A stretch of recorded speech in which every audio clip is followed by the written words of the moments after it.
సంకటహర చతుర్థి విశేషమేమిటి? ఎందుకు చేస్తారు? సాధారణంగా మనం వినాయక చవితి రోజు వినాయకుడికి పూజ చేస్తాం. ఆ రోజు సాయంత్రం చంద్రుణ్ణి చూడకూడదనుకుంటాం. మహారాష్ట్ర, కర్ణాటక, ఉత్తర తెలంగాణ వారు ఇప్పుడు వారిని చూసో, ఈ పూజా విశేషం వినో ఇంకా కొందరు ఈ పూజ చేస్తున్నారు. ఈ పూజను పౌర్ణమి తర్వాత వచ్చే చతుర్థి నాడు చేస్తారు. ఆ రోజు చంద్ర దర్శనం కూడా చేస్తారు. అందుకని పౌర్ణమి తర్వాత చంద్రోదయ సమయానికి ఏ రోజు చతుర్థి తిథి ఉంటే ఆ రోజు ఈ వ్రతం చేస్తారు. అష్టాదశ పురాణాలకి ఉప పురాణాలలో ఒకటైన గణపతి పురాణంలో ఈ పూజ గురించి వివరించారు.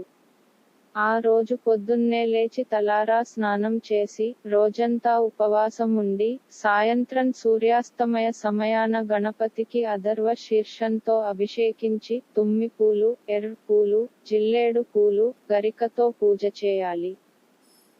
ఈ పూజ స్తోత్రాలతో కానీ, సహస్రనామంతో కానీ చేయవచ్చు.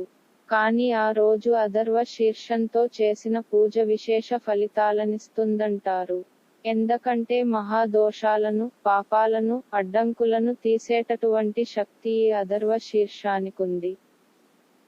ఏది కోరితే అది లభిస్తుంది. తర్వాత వినాయకుడికి ఇష్టమైన అరటి పళ్ళు, టెంకాయ, బెల్లంతో చేసిన పదార్థాలు నైవేద్యం పెట్టాలి.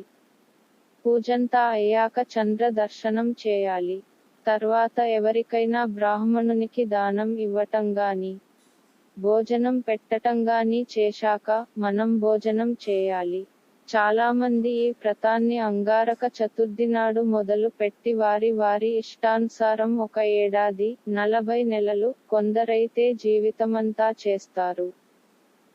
అంగారక చతుర్థి అంటే పౌర్ణమి తర్వాత వచ్చే చతుర్థి నాడు మంగళవారం కూడా కలిసి వస్తే ఆ రోజు అంగారక చతుర్థి అంటారు. ఈ నెలలో 2వ తారీఖు అంగారక చతుర్థి వచ్చింది.